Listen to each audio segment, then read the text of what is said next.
Haleluya, jumpa lagi dengan saya, Pendeta Reo Panggabean, Oikumene Ministry Jakarta. Apa kabar saudara? Saya berharap saudara selalu berada dalam keadaan yang baik, sehat, penuh semangat, dan never give up. Jangan pernah menyerah. Kebenaran firman Tuhan hari ini terambil dari kitab Perjanjian Lama yang ditulis oleh Nabi Mika. Di situ dikatakan dengan jelas dalam Mika pasal 6 ayat 8. Hai manusia, telah diberitahukan kepadamu apa yang baik, dan apakah yang dituntut Tuhan daripadamu, selain berlaku adil, mencintai kesetiaan, dan hidup dengan rendah hati di hadapan Tuhan. Saudaraku, bagian firman Tuhan ini mengingatkan pembaca saat ini, tentu ini peringatan untuk bangsa Israel. Ada 3 prinsip yang harus kita lakukan di dalam kehidupan ini. Dengar baik-baik, dikatakan sudah diberitahukan hal yang baik oleh Tuhan. Kita sudah dapat berita baik itu sejak kita kecil, sejak kita sekolah minggu, atau ketika Anda baru bertobat secara dewasa, pasti mendengarkan hal-hal yang baik di dalam ibadah-ibadah gereja atau persekutuan bersama orang-orang percaya.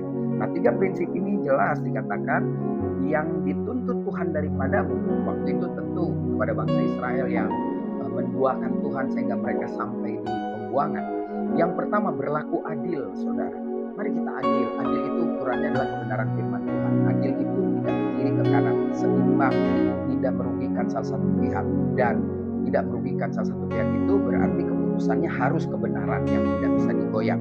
Kedua, mencintai kesetiaan. Hanya orang-orang yang setia yang dihargai oleh Tuhan. Bangsa ini tidak setia, makanya diingatkan dalam pembuangan, kalau kau mau berbalik kepadaku, engkau harus juga berbalik dari sikap hidup yang mencintai kesetiaan. Kesetiaan kepada siapa? Kepada Tuhan. Waktu itu ukuran yang mencintai Tuhan adalah Taurat Tuhan yang harus dikerjakan dengan sungguh-sungguh.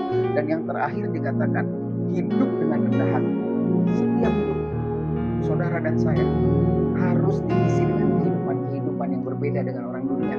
Kita nggak diajar untuk tinggi hati, menekan orang dan lain sebagainya. Bahkan ketika kita ditekan, difitnah, digosip, dibunuh karakter kita rendah hati. Kita tetap percaya ketika kita setia sama Tuhan.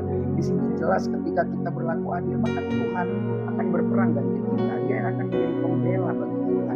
Jadi hari ini sudah diberitahukan Tuhan, dan saya kembali memberitahukan kepada saudara, firman ini penting buat saya dan juga buat saudara. Tetap semangat, lakukan kebaikan-kebaikan yang sudah kita terima dari Tuhan. Pertahankan kebenaran firman Tuhan dalam segala keadaan. Saya Pendeta Reo Panggabean, Oikumene Ministry Jakarta. Sampai jumpa pada hubungan berikutnya. Tuhan Yesus memberkati.